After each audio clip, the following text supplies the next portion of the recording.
Welcome back to the Black Table here on the Black Star Network. This is our weekly hour devoted to exploring ideas and subjects of special importance to people of African descent and to everyone working to build a better society. I'm your host, Greg Carr, and we think every week we're providing something that is unique and joining in the work of the Black Star Network to do that work. But today we have something that is singularly unique. We are joined by the founder and the chief executive officer of the Black Star Network in order to discuss his latest book, White Fear: How the Browning of America is Making White Folks Lose Their Mind. And that would be none other than Roland S. Martin. This is the brother who we all know well, award-winning host, managing editor of Roland Martin Unfiltered, the founder of the Black Star Network, the OTC Network, a daily commentator in a range of media, including iHeartMedia, is heard all over the country and, in fact, all over the world. A commentator in white media, whether it be ABC, MSNBC, BBC. We met in the wake of his public service. He's always everywhere, all the time, and we could talk about a lot of things. I'm just going to mention one other thing because I know he's ran to talk about this book. He's a member of the Texas A&M University Journalist Ring of Honor, an inductee to the National Association of Black Journalists Hall of Fame, and in 2022, He was nominated and became a fellow of the Society of Professional Journalists. I should also mention that he is a professor, has been a scholar in residence at Fisk University, soon to be joined by Talladega University, has spoken at a number of HBCUs, including many commencements. And of course, he is a member of Alpha Phi Alpha, the oldest and the coldest. Welcome to your network and to Brother Roland Martin. How are you, brother? I'm all good, all good. Glad to be here. Let's get it. We are happy, no question. And I know that was a long introduction, but I tell you what, man, this book, White Fear, in a very succinct way, you have captured so much of what is going on today, and you put it all in historical context. I believe, as you always said, it was Maya Angelou that said that you are a natural teacher. Yep. And this book is a teaching text, brother. So if you don't mind, maybe we can start with this, because you're constantly processing, and we'll talk a little bit later about how you deconstruct major issues for folk on a daily basis. What was your process in writing this book? Well, it was interesting because Jan Miller is literary agent. I met her at an Emmett Smith golf tournament. They actually sat me next to her, and we were just talking. And Jan has represented Joel Osteen, Bishop T.D. Jakes, Dr. Phil, Cicely Tyson. I mean, she's like represented some major people. And so we're just sitting at the table, we were talking, and she asked me, like 2 or 3 ideas, and she's like, "Oh my God, I love all of those." She's I want to represent you. And I was like, I'd already published 5 books myself. So I didn't necessarily feel as if I needed a literary agent. I didn't care about the publishing world. I didn't care about their validation. I didn't need them to say yes or no to, we're going to publish this, because I could do it my damn self. And I was like, all right, cool. And so for like 3 years, Jan kept going, "Roland, when are you going to get me something?" And I told her, I was so busy. I was just too many things that were going on. And I'm like, I need somebody who can just do this for me. And I can't. There's some people who can sit down and over 3 or 6 months just block out this time and just focus on this. But I have way too many other things that are going on. No question. And I was at the NAACP convention in 2018 in San Antonio. And I met a sister who's a publicist who said, there's a woman I know who is a ghostwriter. I was like, "Are you serious?" She's like, "Yeah." She said, "I'll connect y'all." I immediately hit her up, Leah Lakins, and I said, "Jan, all right, we ready." And it was just, and the thesis of the book I've been talking about. I've been writing it in columns. I've been talking about it on television. I've been talking about it on radio, but the book process was different. And so I called Leah. I said, "Leah, listen, I do not have time to literally sit down and write this. So what I'm going to do is I will do a complete brain dump." And so we probably had 10, 15 conversations where I would just talk. And so I actually, what people don't understand is I speak all around the country, all around the world. I don't write speeches. I've only written 2 speeches in my life. I never read from them. I was like, well, that was a waste of my damn time. Can I ask you, just because that is a revelation, I'm sure, to many people who are watching right now. I think about the great jazz musicians and how they didn't compose every note. They would lay out the charts, and then every night they say, "Sonny Rollins, you go see him 5 nights in a row. It's going to be 5 different concerts." Yes. When you hear you speak, it is well organized. It's laid out. You have the theses, the punctuation points. But you're saying where does that come from then if you're not writing it down, Ro? There's no, when I say I don't write it down, there is no outline. Mm-hmm. Oh, you don't even have a chart in your mind. No. There are no notes. There's literally none of that. If this was rap, it's completely freestyle. There literally is no, there's none of that. And so I do. I suspect that Leah Lakins did a substantial amount of work, but this book is in your voice and it is organized in the logic that you speak. So I don't know how much work she had to do. Right. That's how it was done. So literally, that's why it was funny when I had to do the Audible version.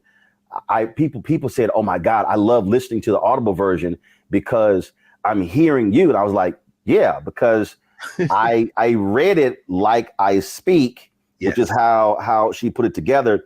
And so for me, it was literally, here's the thought, and I would just unfold it. And then she would ask a question and I would unroll it. And then she would ask a question, and I would just talk. And sometimes I would just talk for 10, 15, 20 minutes.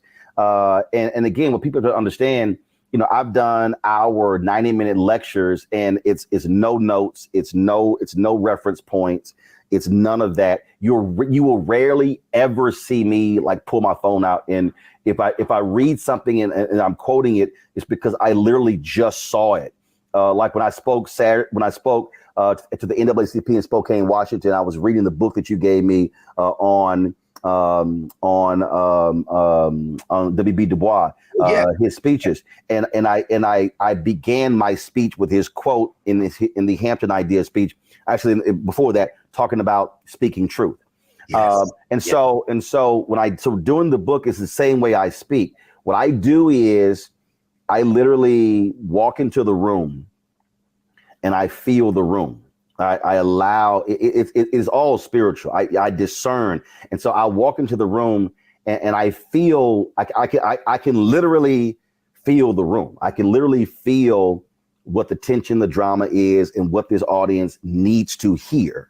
Mm-hmm. And so when I speak, I mean, there have been moments where I settled on what I was going to say. And let me say, when I settle on what I was going to say, I don't settle on 3 points.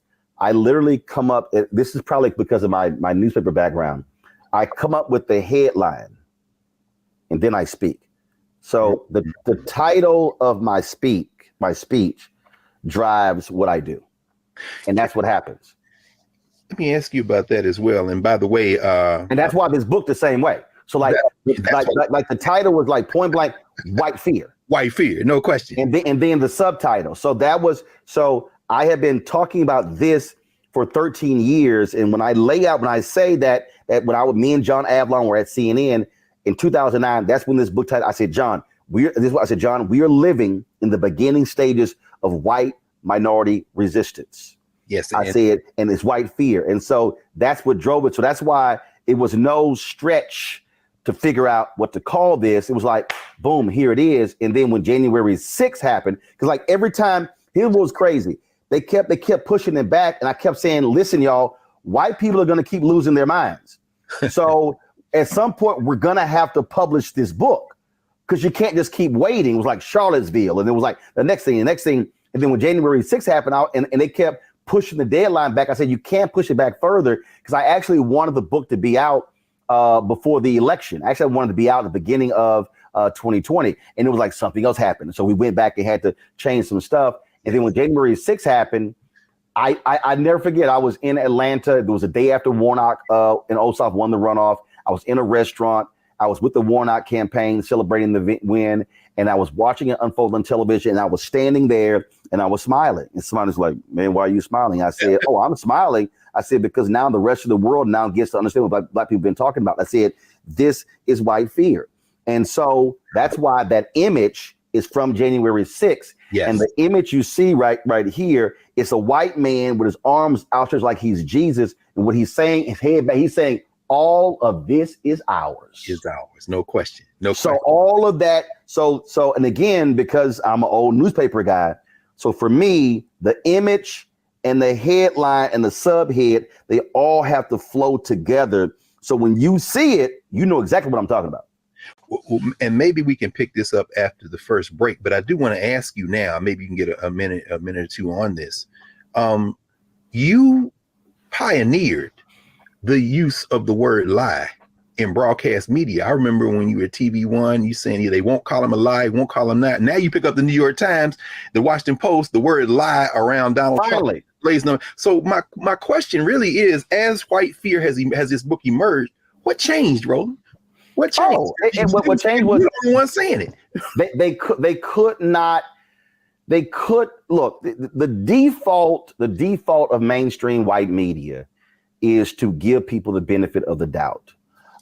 It's to speak in these non-human, we don't want to, we don't want to, shade it. We don't want to take sides. No. truth is truth. I mean, again, let me just, it just resonated, and this is real simple. This is literally what Du Bois said. For in the world, this alone is necessary, that if a man speak and act, he speak and act the truth and not a lie. Yes, sir. Yes, that's from the Hampton Ideas speech, 1906. Yes, sir. That's succinct. And so the problem is mainstream white media does not want to apply real life. If I came home at 2 a.m., my daddy, son, where you been? Right. Now I can sit here. My daddy is not going to say, son, you're stretching the truth. He's not going to say, that's a misconception that you are providing to me.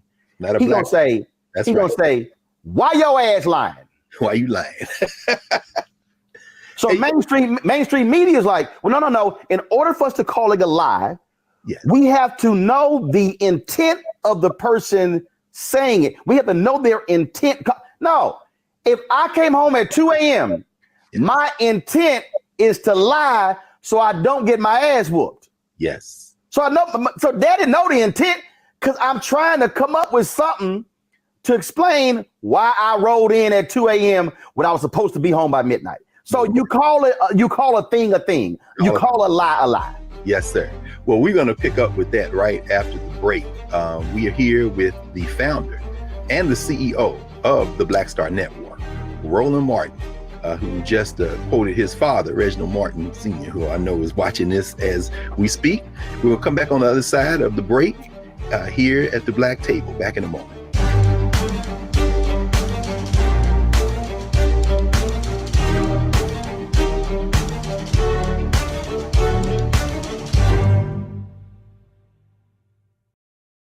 Hatred on the streets, a horrific scene, a white nationalist rally that descended into deadly violence.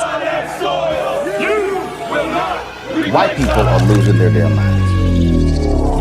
As an angry pro-Trump mob storms the U.S. Capitol, we've seen shots. We're about to see the rise of what I call white minority resistance. We have seen white folks in this country who simply cannot tolerate black folks voting. I think what we're seeing is the inevitable result of violent denial. This is part of American history. Every time that people of color have made progress, whether real or symbolic, there has been what Carol Anderson at Emory University calls white rage as a backlash. This is the rise of the Proud Boys and the Boogaloo Boys. America, there's going to be more of this. Here's all the Proud Boys, guys. This country is getting increasingly racist in its behaviors and its attitudes because of the fear of white people. The fear that they're taking our jobs, they're taking our resources, they're taking our women. This is white fear.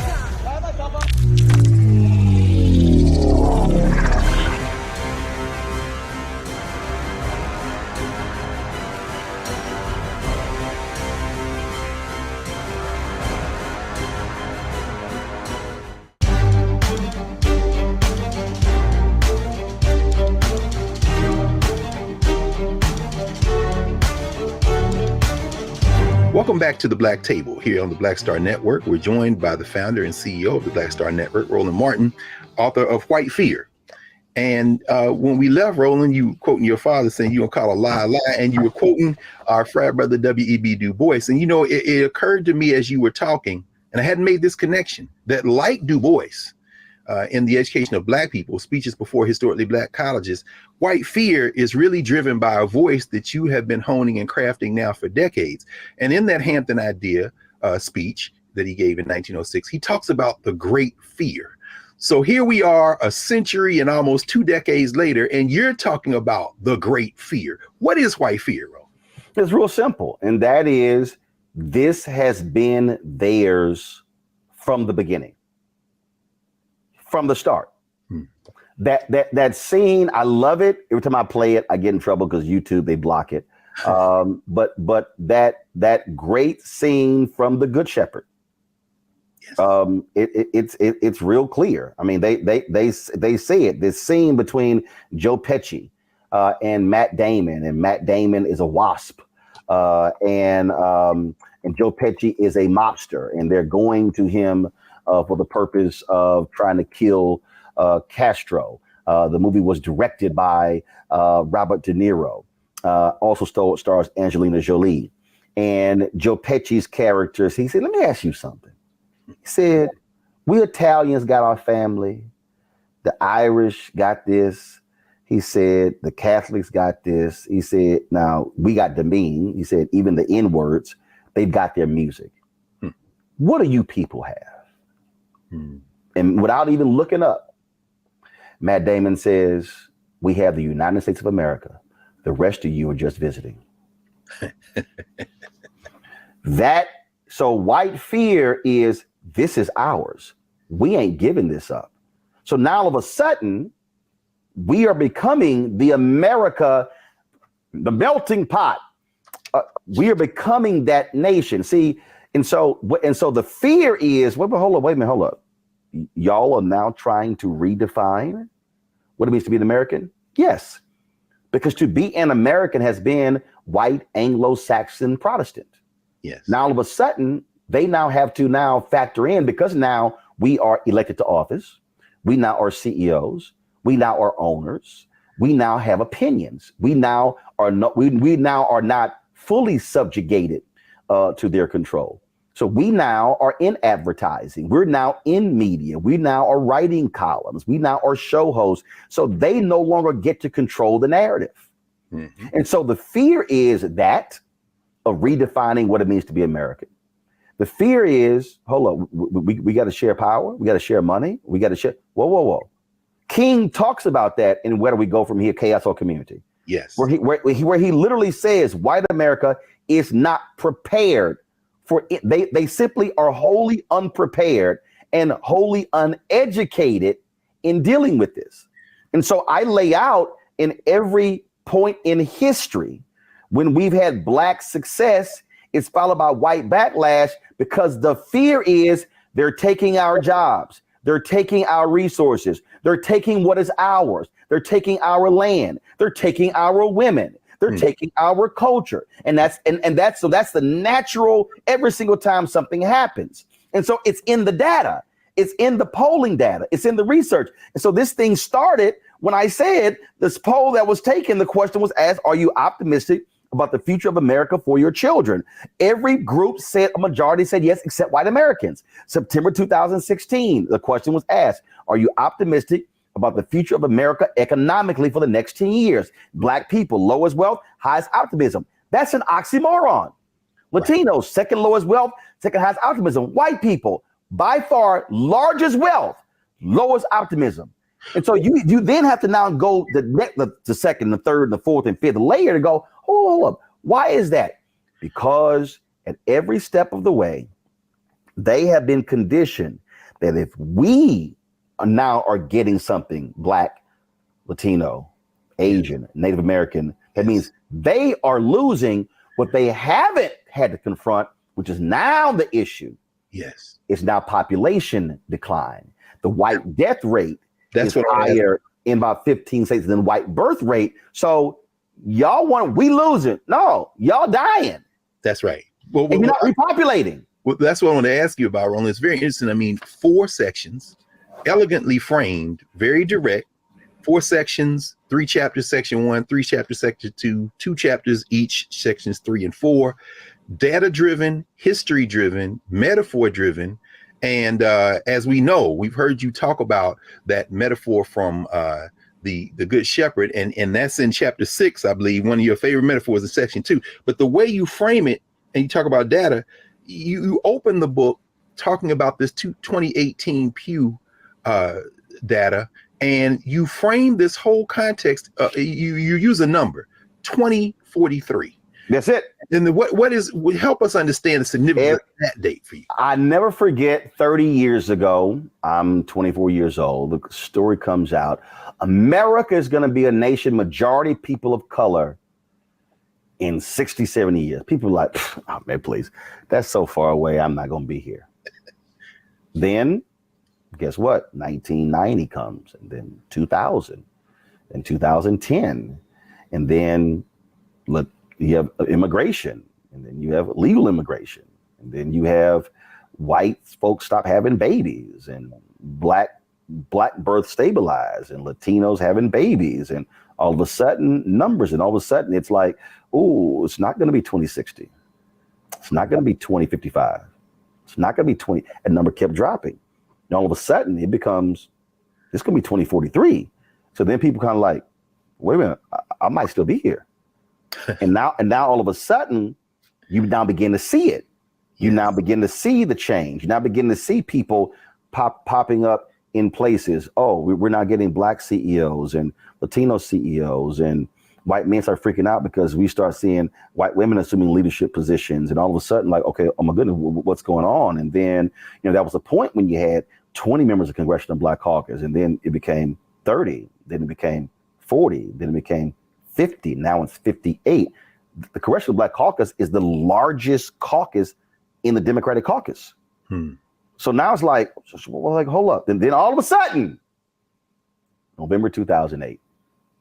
Yes, which you really focus on in chapter 1. Help us with that, because you in the first 2 sections, you open section 1, chapter 1 with Obama.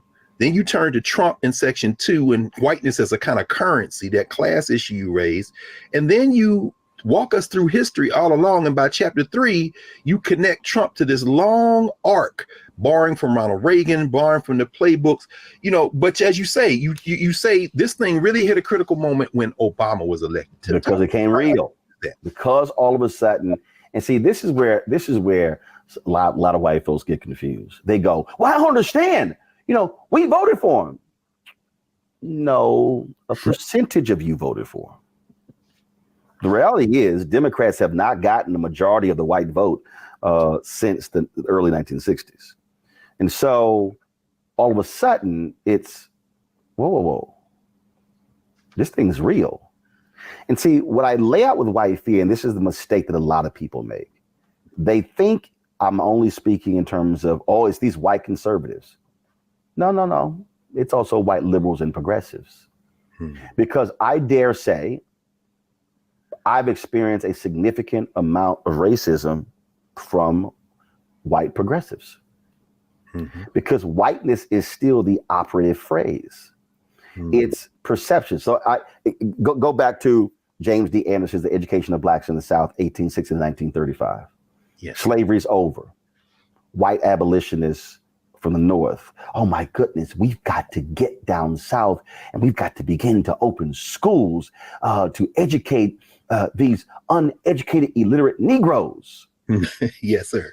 And they arrive, and 500 schools have already opened. That's right. And the freed slaves like, oh, I'm sorry, we weren't waiting on y'all. Nope. That they were like, well, hold up. And the freed slaves then said, now y'all can assist us. That's right. But this ain't like you coming to save us. No. So, in fact, they said, we'll take your money, but we would prefer that you just train us to teach, because we don't want your teachers. There you go. That's very interesting. And so black folks never, like we weren't sitting around waiting. That's right. So now all of a sudden, what then happens is Obama becomes president, and now becomes real. And now all of a sudden, even white progressives have to now confront, wait a minute, y'all been running stuff too. That's why I'm highly critical in the Democratic Party. Who controls the money flow? Yes. Who controls the purse strings? Oh, you want our black votes, but then you don't want to spend the money. And one of my criticisms of President Obama is that he did nothing about that. And he allowed that system to actually even get worse, because what he did was, because he was black, he did not need the political infrastructure, the sophisticated political infrastructure that's put in place by Reverend Jesse Jackson Sr., Ron Brown, late Dr. Ron Walters, Harold Ickes, and others. And so because he didn't need it, he decimated it, not realizing that he was hurting black candidates during his presidency and after him, because that system that was created, the system that was created that led to him being able to run, he actually participated in its demise. Yes. And now we're trying to rebuild that. That's a whole separate book. But the thing is, so now when you start talking about white fear, it's, yes, we now have a seat at the table. And so now it then becomes, again, as King talks about, it didn't cost America much to allow us to go to parks, swim in swimming pools, to stay in hotels. He said, the question is now, are you prepared to write that much larger check? And that's the history of whiteness in America, with black success followed by white backlash. It's always like, all right, we give y'all some stuff. We pass some laws. That's about it, though. We ain't doing nothing else. And we're like that scene from Malcolm X. No, like the scene when the cop says, all right, you came and got what you wanted. Now it's time to go. Right. No, I'm not satisfied. That's right. And so that's where we are. And so now what they're having to confront is, wait a minute. Y'all want more? Yes. But why are you asking for more? Because we didn't get enough. Well, what? And it's like, but is that enough? So 5 or 6 years into Reconstruction, look, we passed the 13th, 14th, 15th. We really tired of all. We're really tired. Enough is enough. Oh, so 243 years of slavery that you fixed in 5 years. And there's like enough is enough. And that is the recurring theme in history of a lot of white folks is we've done enough. What can y'all just drop it? Can y'all just move on? Do you have what are you protesting? Why you keep look, we gave you that law. Well, no, that law only deals with this. And so now we are now confronted with, we're saying, no. I'm not satisfied. And now the backlash is, but you're now taking, you're taking from me. And what about my children? Your children now have to compete. Because before you could just make the phone call and your kids got the job. Now you got to compete against that well-educated sister and that well-educated brother and that well-educated Latina and a well-educated Asian. Now it's like, well, hold up, wait a minute, hold up now, because we had to ourselves. And before, all we had to do was compete against these poor white folks. And now it's like, what are y'all doing? Yes, you now are going to have to compete. And then now we are state controllers, and now we are requiring diversity standards if you want to participate in private equity. And now we are city treasurers. And because now, why did I mention those two? That's money. Yes, sir. Because if you understand America, if you ain't having a money conversation, you're not having an American conversation. And white fear, the basis of white fear is about money. Because money in America is power. That's a good place to pause. When we come back from the break, we're going to explore another dimension that you talk about, that Roland Martin writes about in his book, White Fear. We're going to tie this to something you just mentioned, Roland, the question of memory, the question of the narrative of America, and really the question being asked, what do you want? And how what we want differs very greatly from what some of these white folk think we want. So we'll be back in a moment here at the Black Table.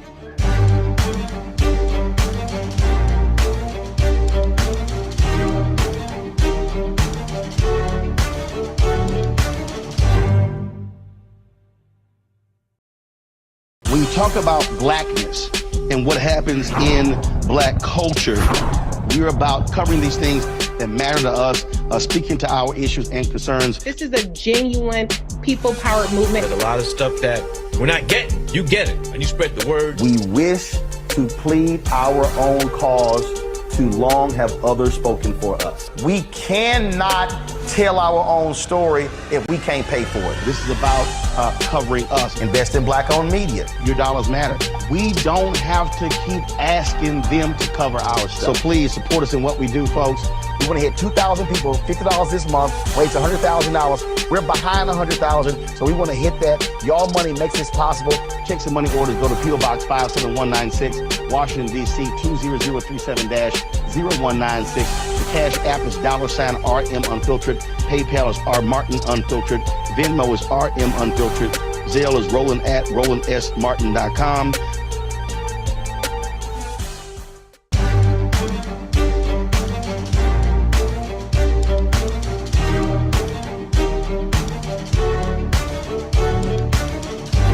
Welcome back to the Black Table here on the Black Star Network.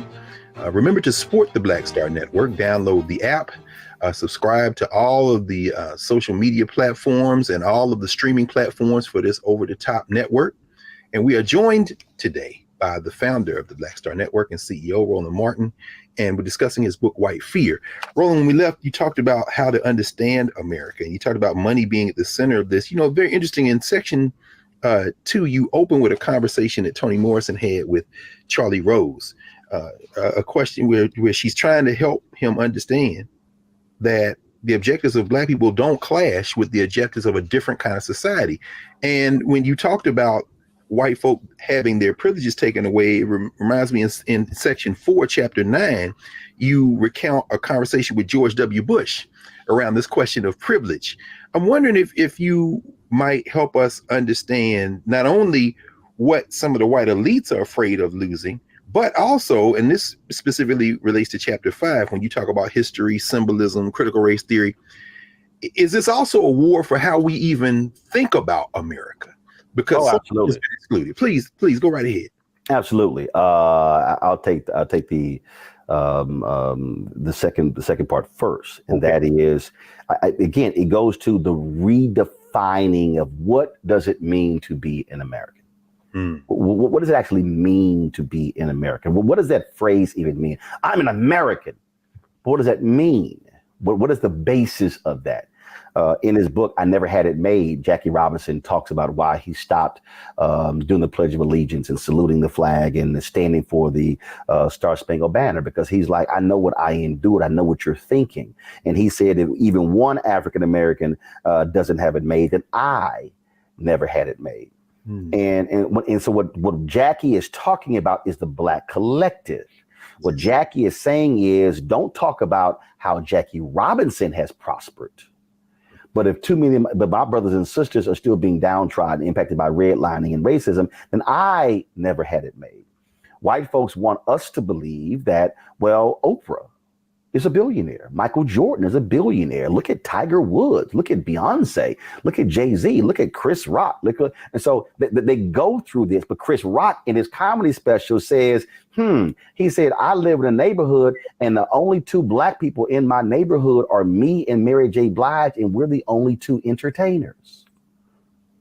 So what he's saying is, how did all of these other white folks become rich and they're not even entertainers? They're dentists. How they're doctors. How do they, how could y'all afford? Oh, because you're operating economically at a whole different level. And so for us, the only pathway is entertainment or sports.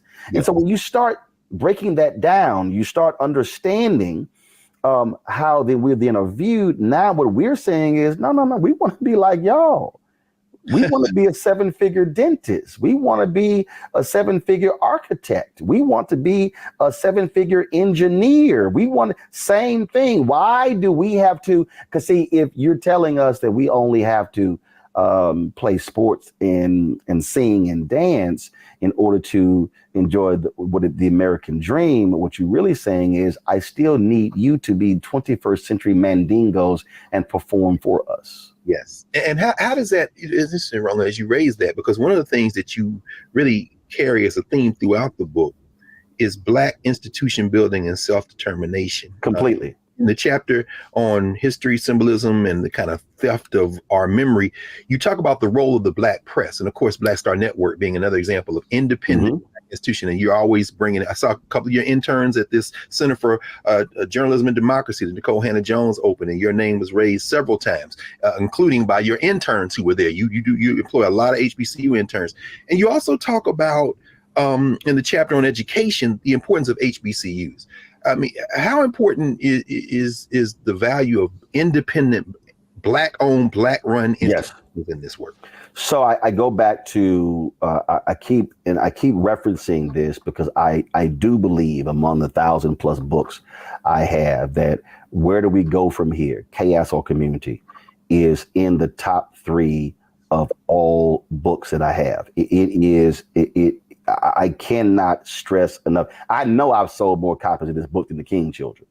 I mentioned this in the speeches, in lectures, everywhere, because there's a portion in that book where King says that there are 4 institutions that are prime position to liberate Black people. He uses the word liberate. He says the Negro Church, the Negro Press, Negro fraternities and sororities, and Negro professional and business organizations. He's talking about infrastructure. He's talking about you need to have institutions to liberate. You cannot have individuals cannot liberate us as a people. Patton, as an individual, could not do what he did against Hitler's Third Reich. He needed an army. Mm-hmm. And so our institutions are those things that survive when we transition to become ancestors. The institutions, that's what passes the baton. And so you need the institutions that also is reaching a mass of people. And so you can be an individual teacher, but when you are now teaching several hundred students, you are now passing the knowledge on to them. And so now all of a sudden you're teaching more and more and more. Now they're taking the knowledge and going further. So yes, if we don't understand that as we are now as we're breaking down white fear, you have to build institutions. What I'm actually doing is a reverse, and I think the book is right there. It's a reverse of Gerald Horne's book dealing with Claude Burnett. But the key thing is not Claude Burnett's Negro Associated Press. It's the second, the Jim Crow paradox. Because as Gerald Horne lays out, the Jim Crow paradox is when we were breaking down institutions, but as Horne we're putting a nail in our own coffin because we were fighting white supremacy, fighting Jim Crow. But while we were doing that, we were ending our institutions. I invoked Jackie Robinson a little bit earlier. And so when people talk about, Jackie Robinson made the major leagues, no. It was only called the major leagues because white folks had more money. And they had better stadiums and better lighting and better uniforms and better travel and could afford different food. But the actual major league stars were in the Negro leagues. And so the better talent was in the Negro leagues. They were simply shut out of. So I even don't even want to call it the major leagues. I want to call it white baseball. Yes, sir. And so what then happens? Because of and I understand it. Trust me, I understand it. But because we were like, no, we are good enough. We are good enough. And how dare you leave us out? We're good enough. It's like, oh my God, Jackie made the major leagues. Yes. And let me be real clear. I'm not dissing Jackie. Now, anybody who act a fool, just understand this is literally sitting right here. Yes, sir. Yes. Just so anybody act a fool. Yes, I'm not dissing Jackie Robinson. I'm minimizing his impact. But what it was is this no, we're gonna show y'all. Well, you write in the book what then happens. We do it, and the demise of the Negro Leagues, the demise of an institution. That's right. And so what happens? So we take our black bodies, but we take our black dollars. And every black person in America becomes a Dodgers fan. And so we're filling the stadiums. And so we're overlooking the fact that when Branch Rickey was looking to sign Robinson, he wasn't just looking at Robinson, or he wasn't just looking at Josh Gibson. He wasn't just looking at Satchel Paige. He was looking at the crowds. So the black dollars followed. So for black people, while this has to be redefined or reprogrammed, we have to understand that when we want to flow over to white institutions, we have to realize that what we cannot do is destroy what's our own, because see, when they don't, no, we're not going to cover that. Well, then who's left to cover?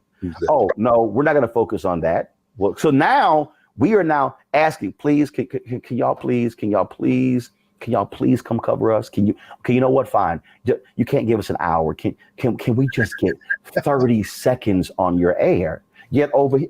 Look, Doc, I can tell you, when I went to the Apollo Theater, when the movie Get On Up came out. Yes, sir. This is the perfect example. And I'm not gonna name, I'll tell you offline who the person was. Yes, sir. But here we are at the Apollo Theater. And I appreciate Talitha Watkins, because what she did is she was a puppet. She made sure that my setup was just as prominent as Entertainment Tonight, Access Hollywood. Yes, sir. So with TV One. And so we're sitting there, and this was actually the second time I met Chadwick Boseman. This is where we actually exchanged phone numbers. And so I'm sitting there and I'm interviewing Dan Aykroyd, and I'm interviewing Glazer, and I'm interviewing the Rolling Stone, Mick Jagger. Mick Jagger, yeah. And I'm interviewing Chadwick, and I'm interviewing Spencer. But there's one person who's in the movie who chose not to sit down with me. Huh. I don't know why. Huh. But they wanted to go sit down with Entertainment Tonight. Of course. And I start laughing because I'm like, Entertainment Tonight might give you 30 seconds. Right. I'm gonna give you 10 minutes. That's right. And so see you. The people you claim to be representing are going to see you. So again, so for whatever hang up you had, whatever mood you were in, yes, what you should have done.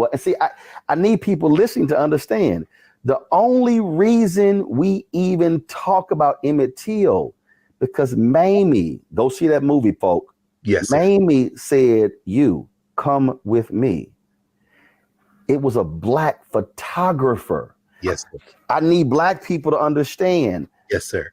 We see that image, that iconic image of Bernice King on the lap of Coretta Scott King at MLK's funeral. But people don't talk about how that happened. They don't understand. Oh my goodness. Monetta Sleep became the first African-American to win a Pulitzer Prize for photography. What they don't understand is that the white media employed Jim Crow practices at the funeral. And they said, oh, the press pool, oh, hell no, it's whites only.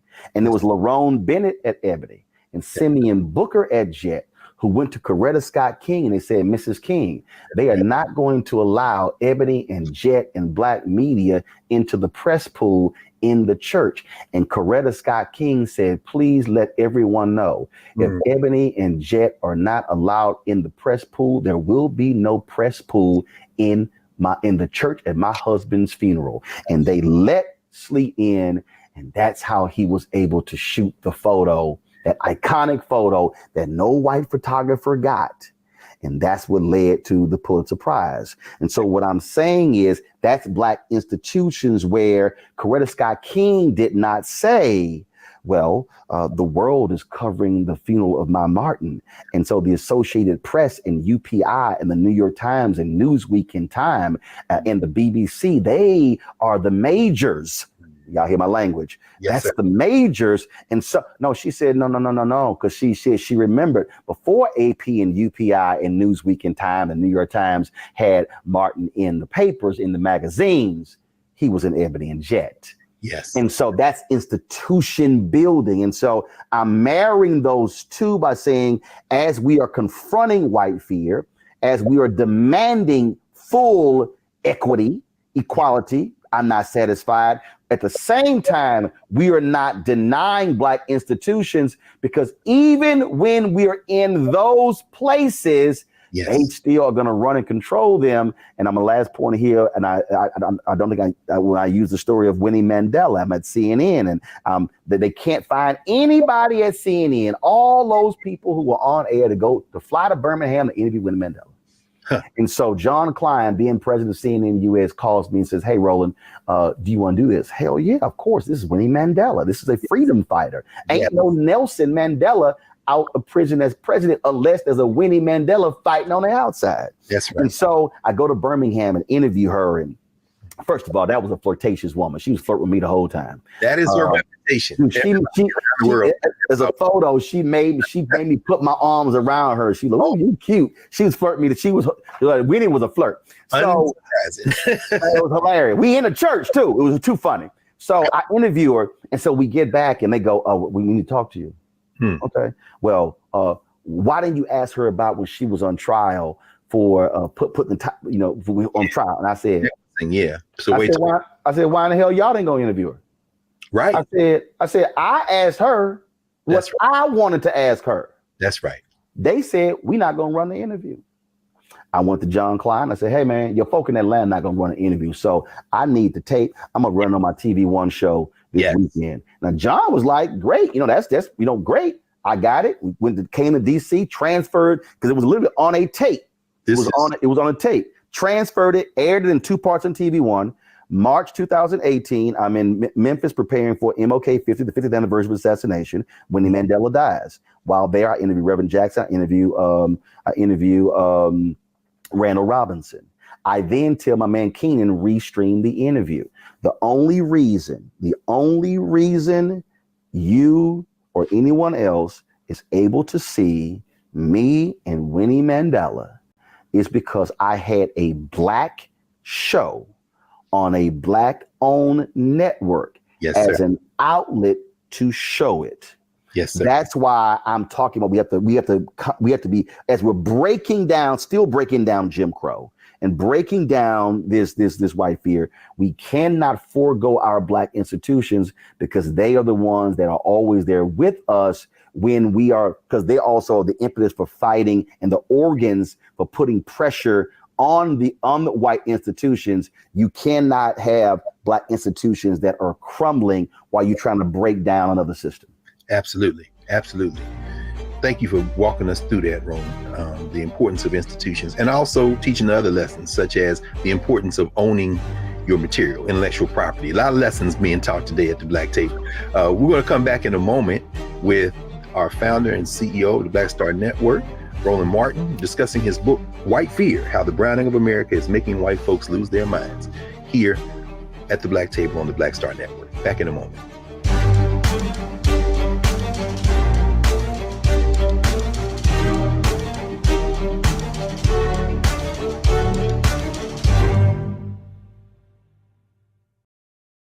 Hatred on the streets, a horrific scene, a white nationalist rally that descended into deadly violence.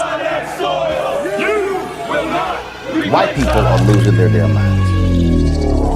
As an angry pro-Trump mob storms the U.S. Capitol, we've seen We're about to see the rise of what I call white minority resistance. We have seen white folks in this country who simply cannot tolerate black folks voting. I think what we're seeing is the inevitable result of violent denial. This is part of American history. Every time that people of color have made progress, whether real or symbolic, there has been what Carol Anderson at Emory University calls white rage as a backlash. This is the rise of the Proud Boys and the Boogaloo Boys. America, there's going to be more of this. There's all the Proud Boys, Dave. This country is getting increasingly racist in its behaviors and its attitudes because of the fear of white people. The fear that they're taking our jobs, they're taking our resources, they're taking our women. This is white fear.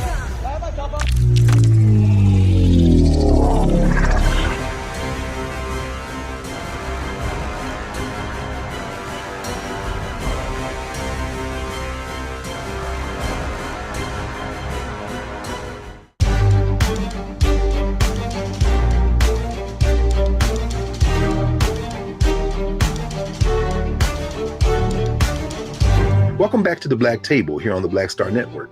Don't forget to support the Black Star Network in every form. Download the app and stay tuned for shows which run 24 hours a day, 7 days a week, including this one, the Black Table. Roland, you propose a number of solutions in this book, and maybe we could spend the last 4 or 5 minutes talking about a couple of things if you want to mention them. I'll just throw a couple out and you can obviously take it however you want to take it. You predict that Trump was going to run again. He has announced. You identify major issues, voter suppression. You zero in on North Carolina and Alabama. Certainly, we see them back. Supreme Court has been arguing them. We've had a couple of shows on that. And you talk about the fact that there's no good to have a Department of Justice if you're not going to use it. And people are calling on Merrick Garland to move forward. Perhaps if you'd say a few words about what you see coming next in this battle that we're fighting, and how, and you do this in the conclusion, how you expect white folk, black folk, and other folk to respond. Black people must be fully prepared, because when you back a rat into a corner, it will do whatever it needs to get out of the corner. Yes, sir. We are going to see more violence. We're going to see more vitriol, because as each day passes, it is a nail in that coffin. What we also must confront, and this is where I'm going to have our Latino/Hispanic brothers and sisters are going to have to aggressively confront the racism, the classism that comes from many of their countries where they have a negative view of Black people. We're going to have to deal with white Hispanics identifying with whiteness in America, so therefore aligning with white nationalism. Now, that is going to be a very difficult subject for a lot of people because it is going to force them to confront the realities of that white racism that emanates from the countries. And so not everyone that calls themselves brown is brown. That's going to be real. It's going to be real. And so what also is going to be happening is you're going to see, again, folks are going to fight back, which means that when you are in a war, you must be on war footing. You must be preparing for war, which is why I say we need to be fortifying our children educationally. What we cannot do is be in a war and then all of a sudden we are approaching 2043 and the demographic numbers are changing and our education levels are are abysmal.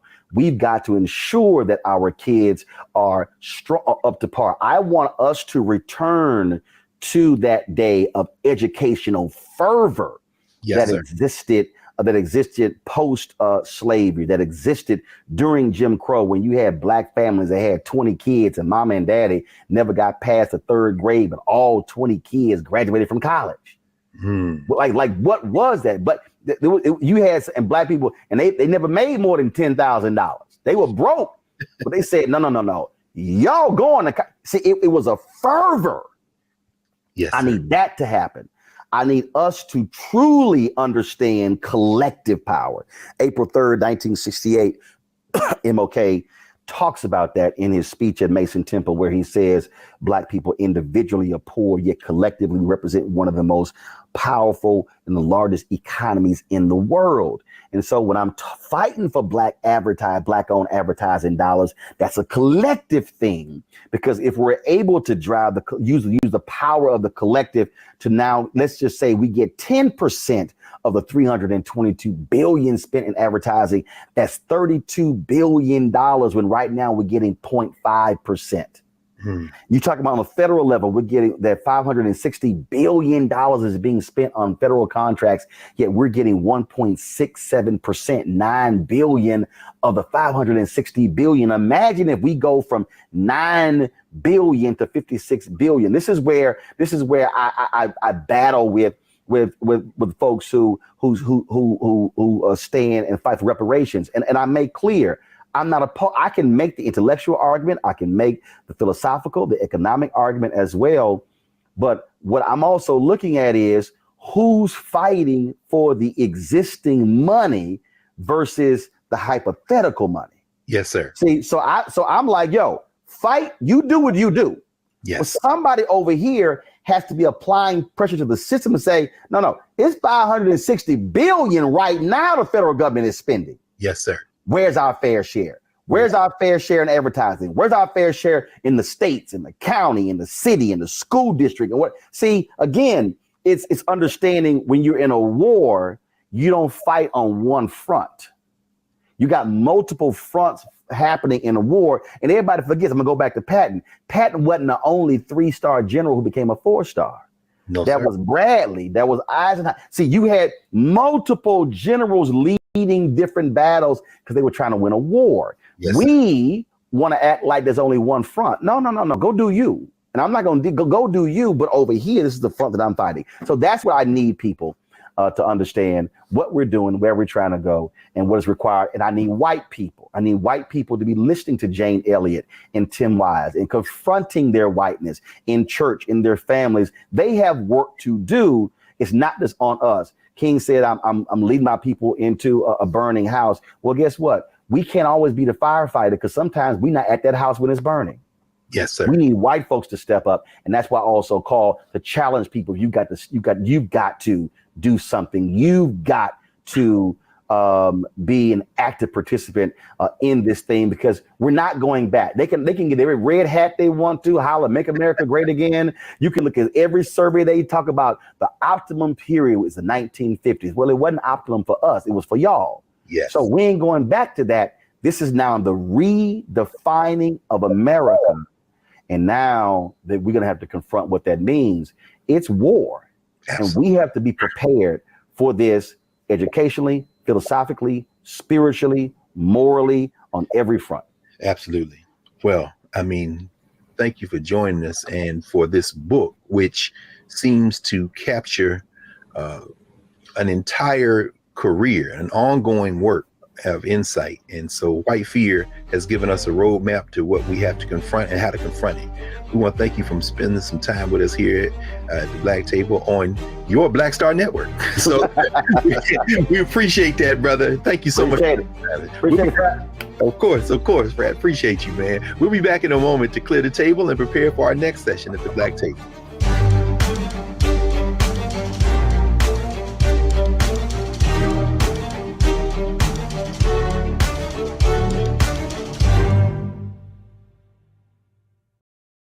It's about us. Everybody out together. We are in sunny South Dallas. The election is coming up. It's super important that folks know who they are voting for, but more importantly, what they are voting for. Everybody, y'all, we got the free shirts and free lunch right over here. Freedom is our birthright. No matter what we're up against, we're sending a message in Dallas and Texas and in the country. We won't back down. That's what this bus tour is all about. The housing cost is one of the most capitalized areas that we have found.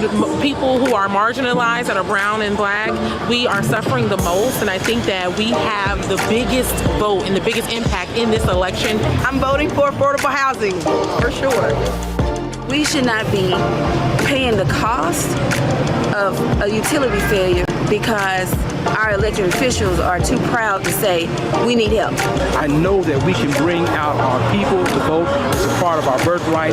It's a part of our heritage, and surely it's a part of our present and part of our future. That's right. That's what's up. And we won't black down. Forward that message to 5 friends, because in that message it's got links to how to get registered, how to check your registration status. Like I said, 2:30 we'll start rendezvousing right here on this street. I am voting to let our voice be heard in the rural communities that, hey, we are people too. There are things that we need. Free shirts, free food, and lots of power. We are in Longview, Texas, where Black Voters Matter, 365. Whatever type of oppression a white supremacist throws our way, we will not black down. We are in relentless pursuit of liberation of our people. Freedom is liberation for black bodies and black communities to make economic change through political power. Freedom is choice.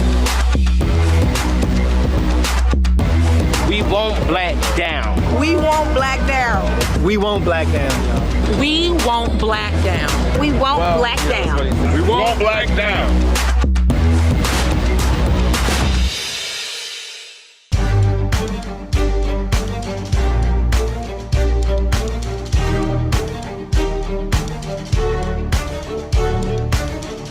Welcome back to the Black Table. Here on the Black Star Network, we have had a remarkable hour with our founder and CEO, Roland Martin.